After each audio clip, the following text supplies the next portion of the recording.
family. When they were separate, it was 100% not that. She was very clear that she had no intention of that. That report was coming out on 9/30/20. Her secret was up at that point. As soon as Doug Benefield got that report, he was going to know that she had no intention of reconciling with him. She had no intention of even having to share custody of this child with him. So that date was sort of D-Day, if you will, and the defendant knew that. When this shooting took place, the only evidence that you have of self-defense, other than my husband attacked me, is what's in the motion, which is not substantive evidence. There are pictures that there may be a scratch on the side. There may be a little scratch on the abdomen. And you can see from the pictures taken the day of, 3 days later, and also the booking photo, which is about 5-6 weeks later, that she has no swelling, no bruising. There is nothing wrong with her body except for those scratches on her abdomen. There is nothing about those injuries to signify a need or it being reasonable or necessary to pull out a gun and shoot someone. And the physical evidence, while it does not give us definitive evidence of what exactly happened, it does give us some information. And I'll just remind the court, the shot was not straight on. The kill shot, the shot to the abdomen or the chest, was not straight on. This shot came from the right side and ended up on the left side. Now, did it have a little bit of a front to back? Yes. But Dr. Vega testified that it was basically from side to side. So any implication that this defendant was coming at her at the time of the shot is disproved by the fact that he's turned sideways, at least when that shot happened. Then you have the shot to the leg, which is it is the right leg from the back calf out the knee, or right below the knee, on the outer side of the leg, at an angle that he would either have to be falling backwards, and the way Dr. Vega explained it, he would have to fall backwards, and basically his feet would have to be at the level of his face for that shot, if someone were standing, for that shot to have gotten that trajectory, that path. He would have had to have fallen and his feet slipped up in the air. And that is just not reasonable that someone would fall that way. What is more reasonable is that he had turned and was beginning to run, and the calf was up this way when the shot was fired. So there is no evidence of what danger there was. There is no evidence that there was any necessity to use deadly force. We have no substantive evidence of any of that. All we have is that at one time she said that he was attacking her. Even if you take that as substantive evidence, what does attack mean? Does attack mean push? Does that warrant a shot? Does attack mean, elbow? Does that warrant a shot with a .45? No. The court has none of that information that would justify use of deadly force.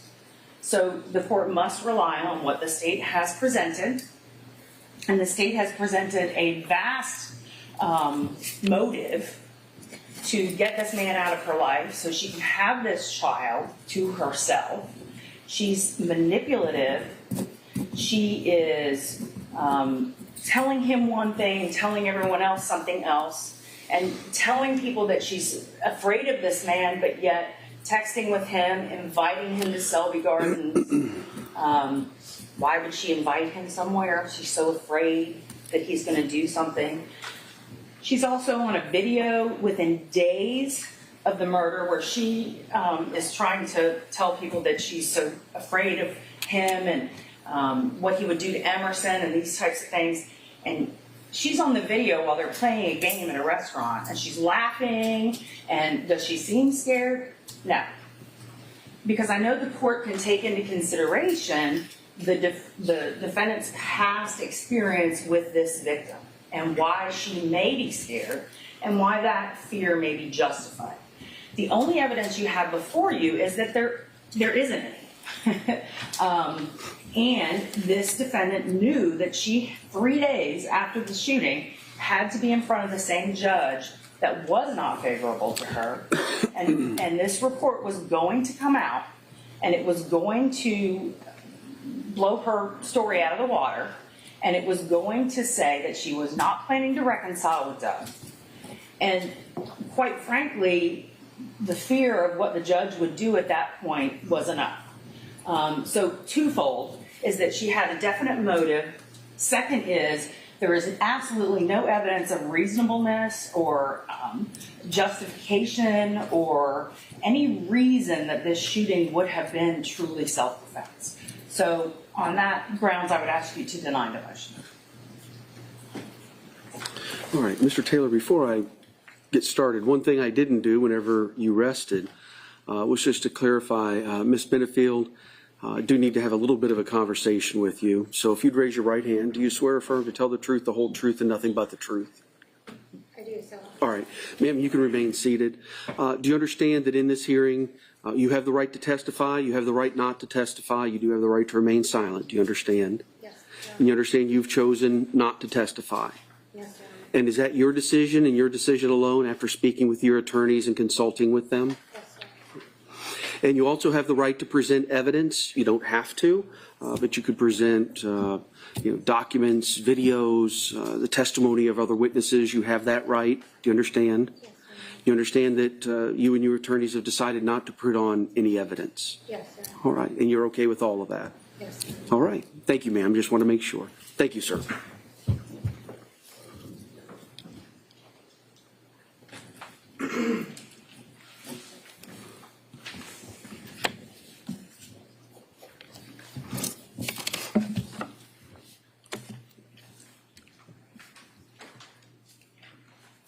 Your Honor, good morning. I'd like to start, if I could, with the statute's elements, the stand your ground statute.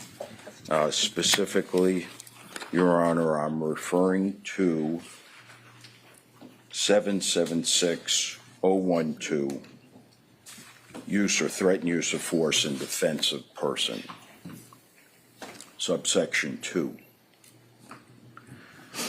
It's got basically 3 elements, Judge White.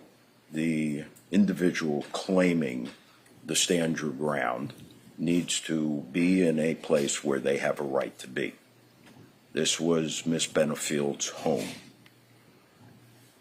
The second element is that the individual claiming the stand your ground defense needs to have not been involved in criminal wrongdoing. Ms. Benefield was not. And the third element, Your Honor, is that the individual seeking immunity under the statute needs to have felt that under the circumstances as they perceived them at that time, that the use of deadly force was justified for fear of great bodily harm or death. We have filed the stand your ground motion and made averments therein. Specifically, Your Honor, as to the facts that Ms. Benefield knew about Douglas Benefield at the day and time of this shooting. They are, beginning on the first page of our motion, that he fired a handgun into the ceiling to intimidate her from speaking any further, that he threw a loaded gun at her, that he punched their dog in the face hard enough to render the dog unconscious, that he regularly carried a loaded concealed firearm, that he unlawfully placed a tracker on her car, and Ms. Benefield frequently observed him tailing her car, that he was caught by a neighbor at night standing in her backyard and peering into Miss Benefield's home, that he punched numerous holes in the walls of their home, and that his previous marriage had a history of domestic violence. Now again, this is what Miss Benefield knew and believed on that day. And this has never been addressed in this hearing. It's been ignored. Now, I understand why it's been ignored. Ms. O'Donnell's competitive. She's a good lawyer. She's presented what she could. She doesn't have any evidence to rebut this. But, again, as far as Ms. Benefield's belief and understanding on that day, we attached to our exhibits Mr. Benefield's own admissions about not only firing the gun in the house, but I think it's, again, because it runs to what Ms. Benefield believed and knew at that time, this is the individual she was married to. In his deposition under oath, which we attached to exhibit number 1, Your Honor, which was taken on July 17, 2018. Judge, I'm going to object. Did this come out in the hearing? Well, I think that's one of the issues that we kind of discussed yesterday, whether the motion and its appendix or its appendices are substantive evidence. Again, this is what Ms. Benefield knew, though. And the standard is what she knew on the day this happened, okay? So whether it's substantive evidence, Your Honor, or procedural default, this goes to what Ms. Benefield knew and believed on that day. I understand. I think the defense position is that it's substantive evidence. The state's position it isn't. Okay. I just want it on the record. Thank you. Absolutely. You were the one, question, you were the one reading from page 64. You were the one that threw the gun against the wall, correct? Absolutely. And I admitted to that. Question, you were the one that pulled the gun out of the sleeve and discharged it. Absolutely. And I admitted it. But you think that it was her fault? Answer, absolutely. And she should have stopped when you told her to, correct? Any one of the 100 times I asked her to. Again, on page 67, when you threw the gun, the effort was to make her shut up. No, that's not what was going on in my head. My head was pure expression of frustration. Question, do you see where it says right here in your own document that's now part of Exhibit 3, I threw it to make her shut up? Do you see you wrote that? Answer, yes. This is your writing. Answer, Question, yes. Answer, yes.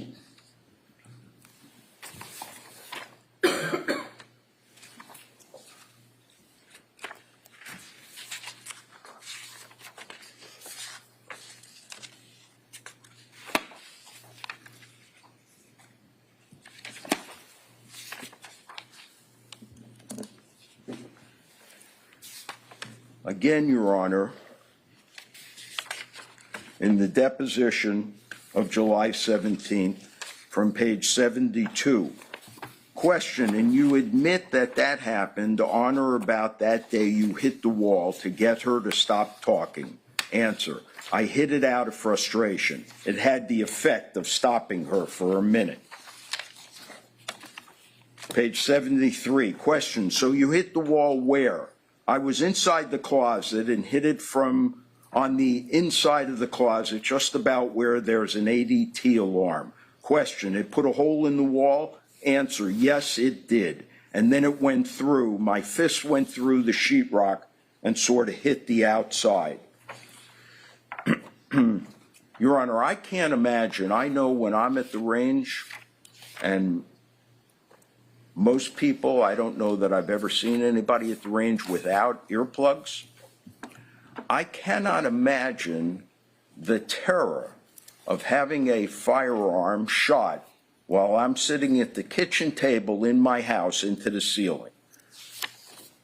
I don't think the intimidation that would accompany that type of intentional act, and make no mistake, it was intentional because he admitted it was, I don't think that kind of intimidation easily disperses. I think it stays with someone for quite a while. One might even suggest that that's the kind of act that creates post-traumatic stress. It has never been addressed in this hearing by the state. It's been ignored. They haven't been able to address it. And again, the quote from Jefferson, Your Honor, is very, very telling. And I might remind the court in the Jefferson case, that was on a writ of prohibition. The trial court had denied Mr. Jefferson's stand your ground motion, and the appellate court came in and stopped the trial and reversed it. And this is what they said. We are mindful that there will be situations where the accused is the only available witness to the events leading to an act that is claimed to be justifiable use of force. This may result in great difficulty for the state to overcome the accused's prima facie claim by clear and convincing evidence. But our result here is mandated by the text of 776032, subsection 4. So what we also know from both the Jefferson case, Judge White, and the Riggins case, again, both second DCA cases who have spoken pretty definitively on stand your ground motions, is that the court must take the averments as true. And what I would suggest to Your Honor is that whether it is substantive evidence or procedural default, it brings us to the same conclusion. The state has not only failed miserably to meet their burden of clear and convincing evidence by disputing it, but they've never addressed it. They have not presented one word to show that Doug Benefield was not violent. The Casanova case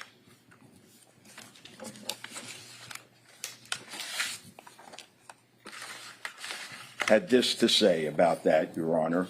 Just give me 1 second. Yes, sir, I've got it. Thank you. Based on the Second District Court of Appeals decision in Jefferson versus State, contrary to the lower tribunal's order, we conclude that a defendant's motion to dismiss under Florida's stand your ground law can establish a prima facie claim of self-defense immunity from criminal prosecution, even though the motion to dismiss is not sworn to by someone with personal knowledge or supported by evidence or testimony establishing the facts in the motion to dismiss.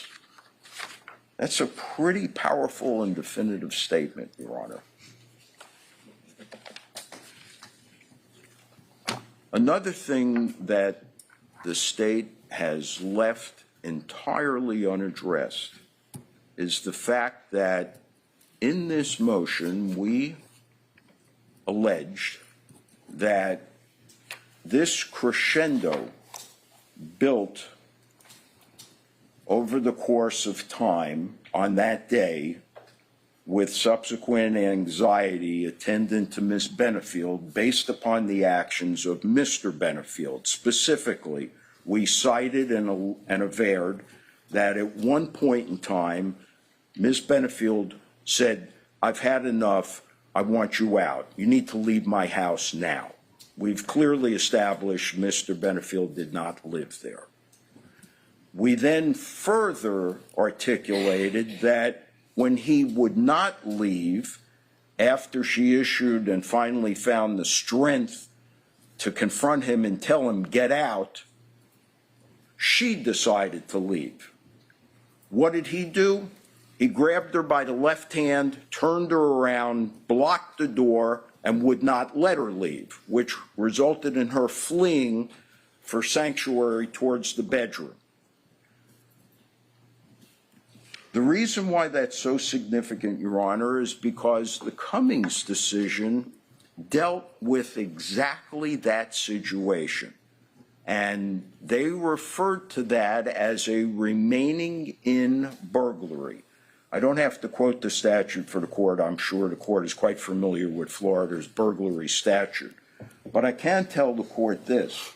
The facts in Cummings were very interesting.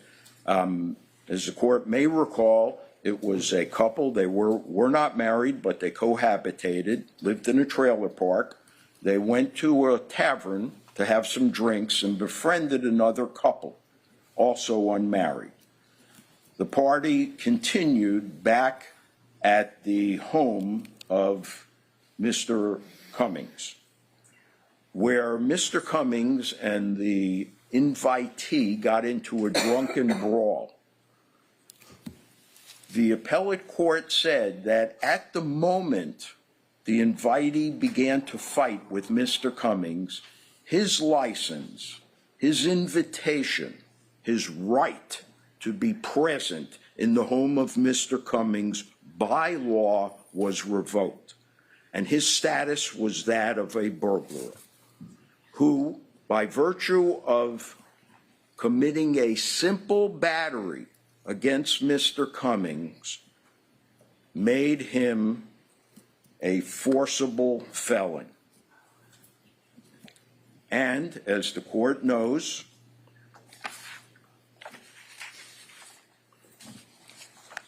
under 776.031, subsection 2, Your Honor, use or threatened use of force in defense of property, this is what the statute says. A person is justified in using or threatening to use deadly force only if he or she reasonably believes that such conduct is necessary to prevent the imminent commission of a forcible felony. Under Florida's burglary statute, which I've cited for the court in our stand your ground motion, burglary is a forcible felony. A person who uses or threatens to use deadly force in accordance with this section does not have a duty to retreat and has the right to stand her ground if the person using or threatening to use the deadly force is not engaged in criminal activity, as in a place where she has a right to be. Once again, Mrs. Benefield's home, simply packing, not engaged in any activity in any stretch of the imagination that could be considered improper. And given what she knew on that day about Douglas Benefield, boy, did she have every reason to fear him, especially after he refused to let her leave her own home. According to Cummings, he lost the right to be present at that moment and was a trespassing burglar.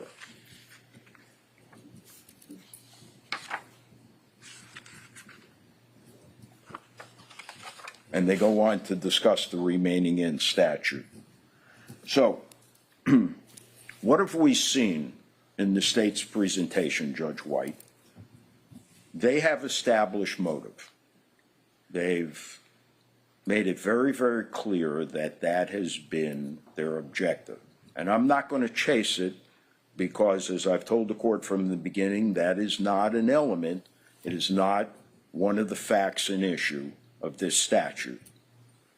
By the way, one other thing that Ms. Benefield knew, Your Honor, on that day about Mr. Benefield,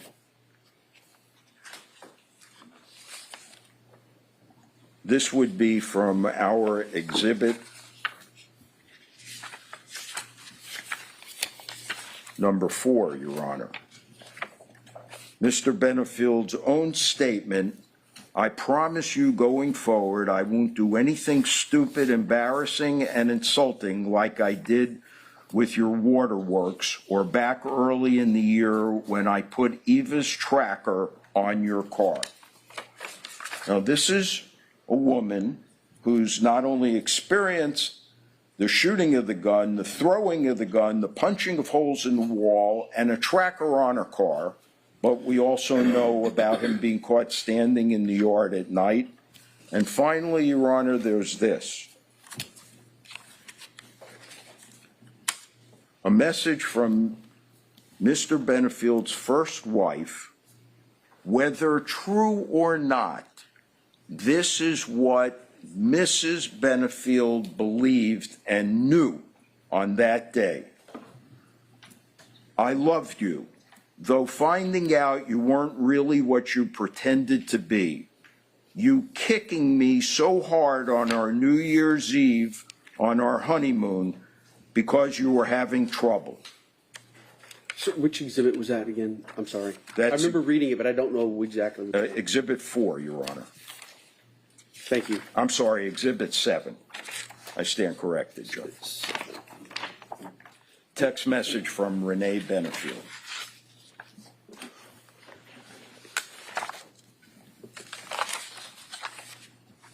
Thank you very much. So they've established motive, and that has been the evidence that they've presented exclusively. What they've established is that Ms. Benefield wanted to keep Douglas Benefield from their child. They, in an effort to establish that, played the court's recording in the order from the domestic violence injunction hearing the first time. They presented the DCF allegations and, of course, Dr. Broder. From that, they want the court to draw the inference that the motive that they claim was created was sufficient for the court to infer that her decision would have been to murder Douglas Benefield. Now, that's a pretty good leap. Again, even though I don't believe it's a relevant element or an issue, to make the leap from resenting your spouse, fearing your spouse, concerned that you're protecting your child and wanting to keep your spouse away, to making a decision to murder your spouse, you would think that they would need to have at least one witness who would come in and say, yeah, I was present at a party one time, and I heard her say, I'll be damned, I'll kill him before I'll let him see my child. Then I think you could make the leap. But instead, here's what the state's witnesses told us.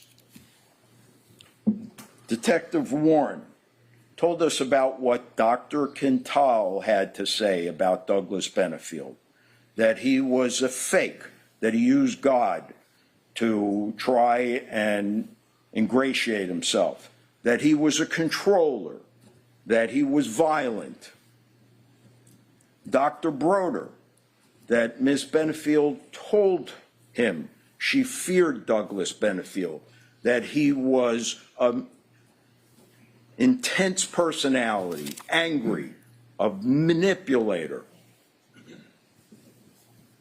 And even, Your Honor, Attorney Stephanie Murphy, she was frank enough to acknowledge that in her practice she's represented quite a few abused women, that the respondents against whom they seek protection are often violent, manipulative, and controlling.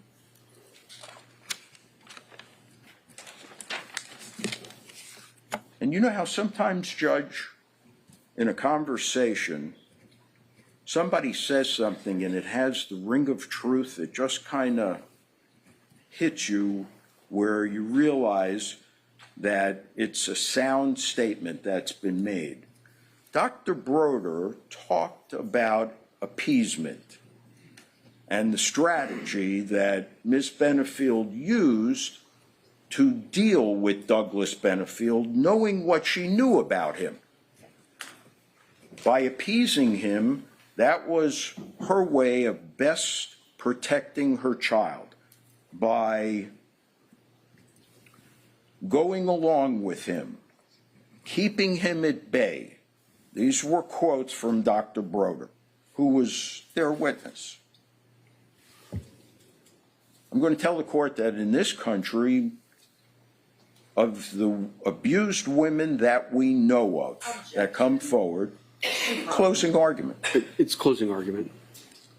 Of the abused women that we know of, Judge White, they generally tend to fall into two categories. They're either dead because nobody's listened or believed them, or they're in prison because they've taken matters into their own hands and they do not have the resources to fight back.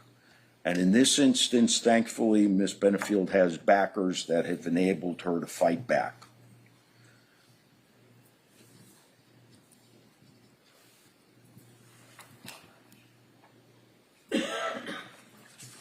Well, it's very frustrating when I can't read my own notes, Your Honor.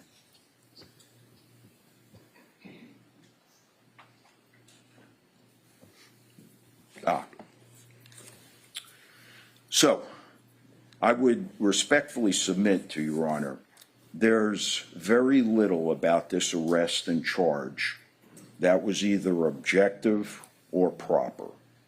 And I'm going to base that, Your Honor, on the detective, the lead detective, the quarterback of the team that the state called, and that would be Justin Warren.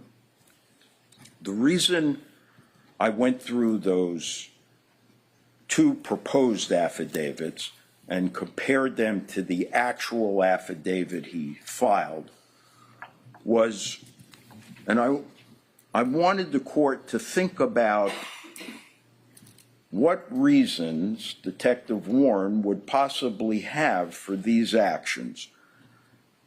We know the affidavit that he filed. The affidavit that he filed neither identifies Douglas Benefield nor Barbara Russell, and alleges that the incident where Ms. Benefield received a quote-unquote minor scratch happened on the day before the shooting. But in his two prior proposed affidavits, Your Honor, he has Douglas Benefield in there. He removes him. He has Barbara Russell in there. He removes her. And these, in addition, he maintains that the minor scratch, quote unquote, that Ms. Benefield received happened on the day before, despite the fact that in interviewing Dr. Russell, she insisted that it happened the day of the shooting. And then finally, Your Honor, and here's, I think, the coup de grace as to his intentions. Somewhere along the way, not only is Douglas Benefield removed from the affidavit, but the word inadvertently is added to the scratch that Ms. Benefield receives, which we articulate in our motion, and as Dr. Russell told Detective Warren, was incurred when Douglas Benefield intentionally and aggressively slammed that box into her side. So, I think Detective Warren's got basically two choices, Your Honor. He's either given us very sloppy, deficient, unreliable investigative work, or he's lied and he's misled the court that signed that warrant because it was consistent with his theory of the case. And what did we know about his theory of the case? Well, we know that he has a fundamental misunderstanding, despite the fact that he's a homicide detective, of homicide. He believes that all homicides are murders. A murder is a crime. A homicide is a death. There's usually an investigation, and the crime, if it's concluded by a fact finder, may be murder. He believes that all people who kill are murderers, regardless of whether it's excusable or justifiable. So how much of a fair and objective opportunity is Miss Benefield afforded by Detective Warren when in less than 75 minutes after the shooting, he's writing up a search warrant describing the reason for the search warrant not as a homicide, but as a murder. And of course, it makes perfect sense because we know he believes that any killing is a murder.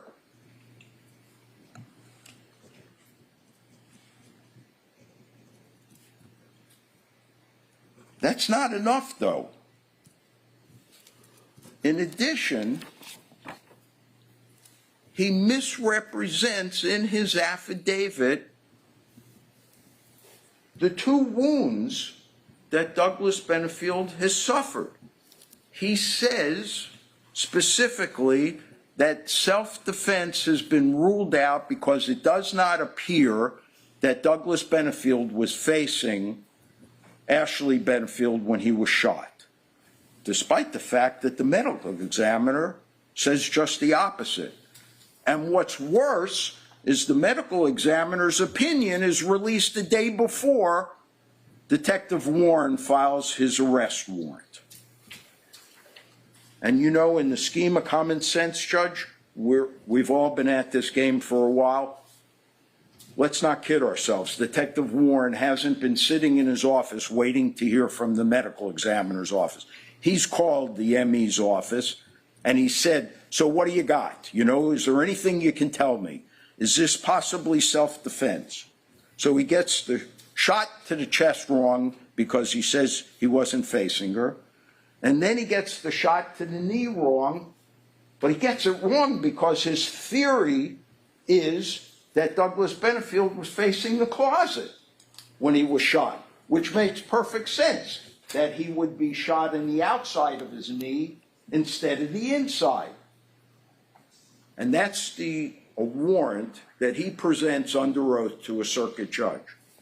And the reason he's removed Douglas Benefield's name, even though Detective Warren couldn't even bring himself to say that he's never had a judge question him about an arrest warrant before the judge signed off, I dare say, without knowing, that's certainly not going to be Your Honor's position. I would guess in time, if not already, the court's asked a couple of questions once or twice before signing an arrest warrant.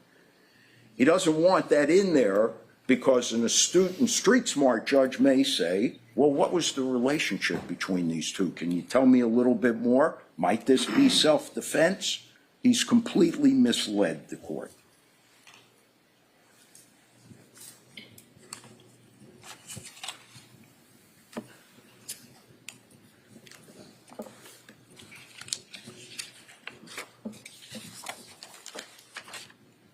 I want to close, Your Honor, by reading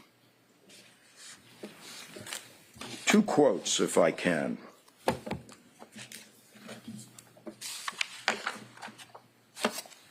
This is from a 3rd District opinion, Your Honor, Guillermo Penovar versus State of Florida, 338 Southern 3rd, 990. It's a February 2nd, 2022 case.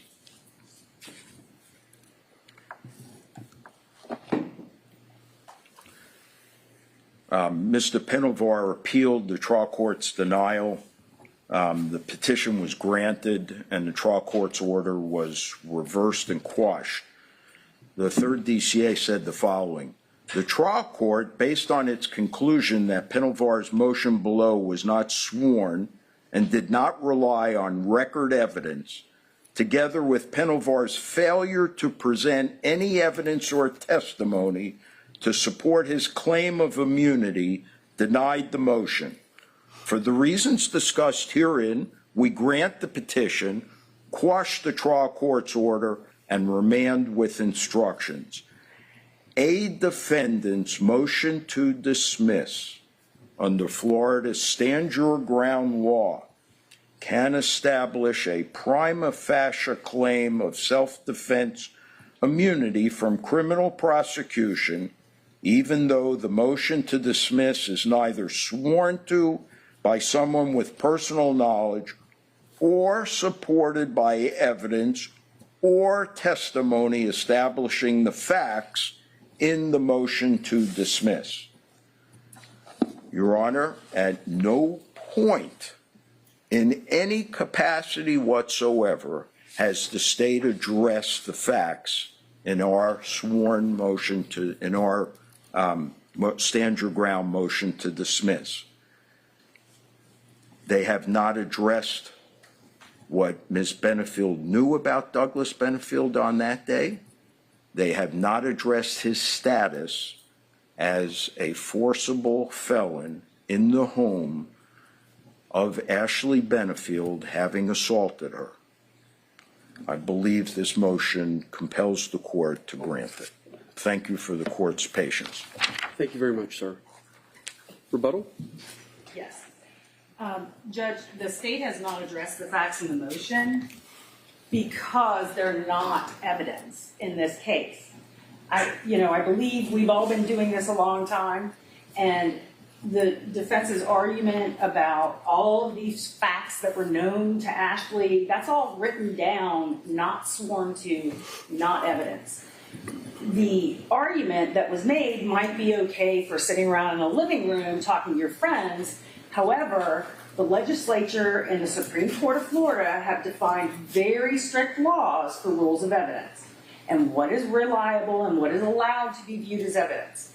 And an unsworn to motion written in the fantastical way that this motion is written, if the court has read it, then I'm sure you know, it is written more like a fiction novel than a legal memorandum. The legislature and the Supreme Court in no way would expect this court to take all of that as true, as substantive evidence. Not only is it substantive evidence, but the defense is arguing you have to take it as true. Anyone can write anything down on a piece of paper and submit it to you and go, well, you have to think it's true. So no, the state is not addressing these fantastical ideas that are in this motion. The state is addressing what is allowed by the law. And the law says that once the burden shifts, yes, everything defense counsel said about a motion doesn't have to be sworn to. It makes a prima facie case. And I'm sure Your Honor understands this. I don't know that everyone else does. But prima facie case only gets us here. It doesn't mean that all of that is proven and has to be disproven. It just means the burden shifts, and now the state has to show that she's not entitled to immunity or self-defense. Even if the court wanted to take what the defense said as evidence, what we just heard was Doug Benefield grabbed her arm and blocked her way, I believe is what the defense counsel said. In no courtroom would that be enough to shoot someone 3 times.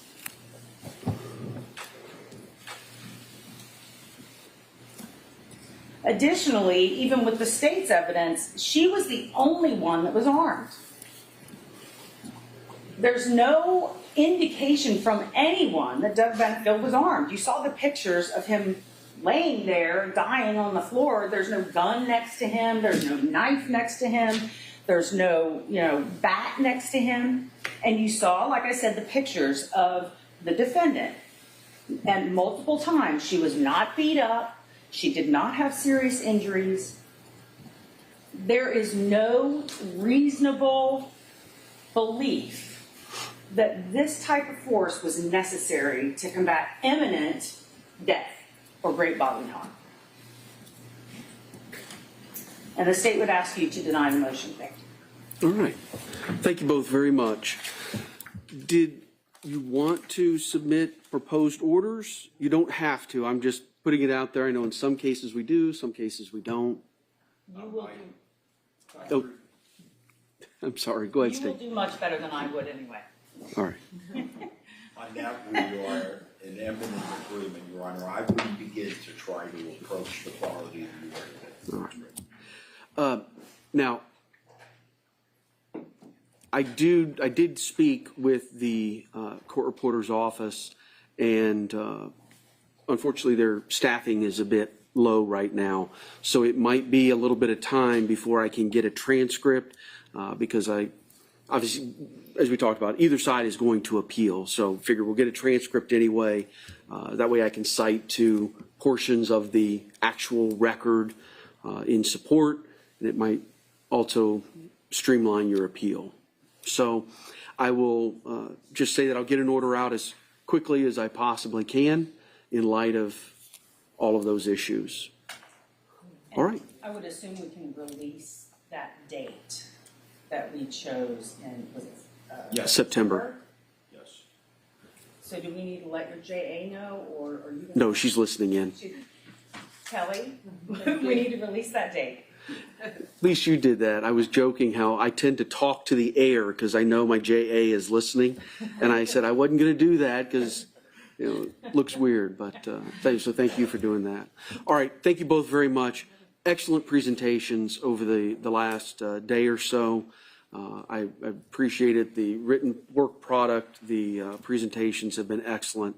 So thank you very much. Thank you. Judge, can I say back at you?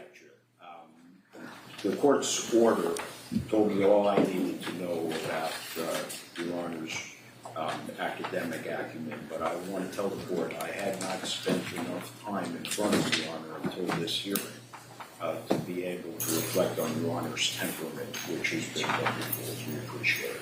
Well, nice to meet you all. Also, I did last night go over the remaining emails, Yes. the ones, Yes. and so I will be issuing an order on that as well. Okay. All right. Thank you. Thank you all. We'll be off the record.